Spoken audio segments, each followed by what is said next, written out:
16 числа кожного месяца беларусы во всем свете отзначают День белорусской солидарности. Сегодня, 16 кастрычніка, у Гаазе сябры беларуска-еўрапейскага зазіночання пры падтрымцы раднага БНР прынялі ўдзел у акцыі солідарнасці, арганізаванай грамадскай ініцыятывай «Мы памятаем». Больш за 10 год таму ў Беларусі адбылася серыя знікненняў і смерці вядомых палітыкаў і журналістаў, выступаючых супраць дыктатуры Лукашенка. Некаторым са зніклых былі вядомы механізмы, што прывялі да ўлады пракрамлёўскую дыктатуру, і гэта з'яўлялася адной з галоўных прычынаў іх забойства, як непажаданых сведкаў. Тайна гэтых знікненняў і смерцяў без сумневу знаходзіцца ў кабінетах КДБ ФСБ. Таму, пакуль у Беларусі ва ўладзе стаіць пракрамлёўская мафія, няма надзеі на тое, што вінаватыя ў гэтых злачынствах будуць пакараныя. Некаторыя службовыя асобы, што прымалі ўдзел у даследаванні гэтых злачынстваў, атрымалі выгодныя працоўныя месцы ў камерцыйных структурах, створаных расійскімі спецслужбамі.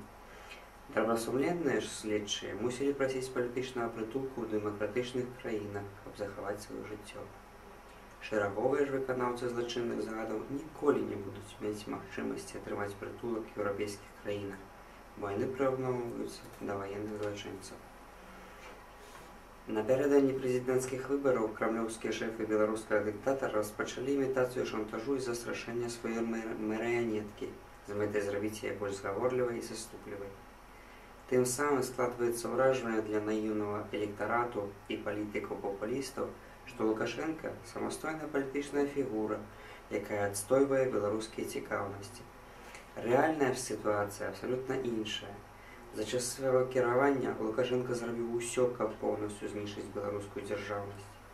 Беларускія дзяржаўныя сімвалы былі заменены на сімволіку савецкіх часоў, праводзілася і праводзіцца брутальная русіфікацыя краіны, сістэма адукацыі знішчана, эканоміка Беларусі наўпрост звязаная з пастаўкамі расійскіх энерганосбітаў, што робіць яе залежнай ад капрызаў крамлёўскіх алігархаў. Выконваючы загады сваіх крамлёўскіх куратараў, Лукашенка змяніў Канстытуцыю краіны і перапісаў выбарчы кодекс, ператварыўшы любыя выбары ў краіне ў палітычны фарс.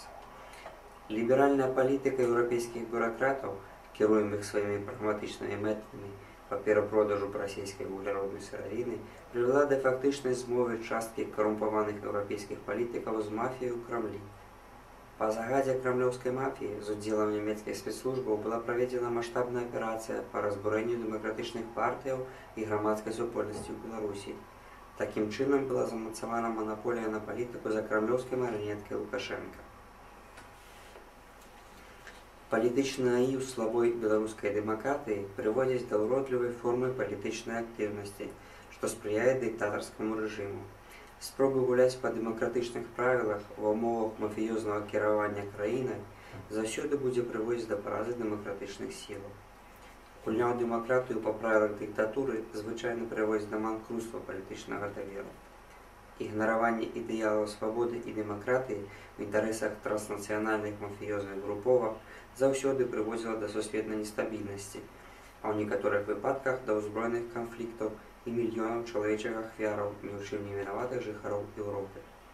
Гора не можа быць чужым.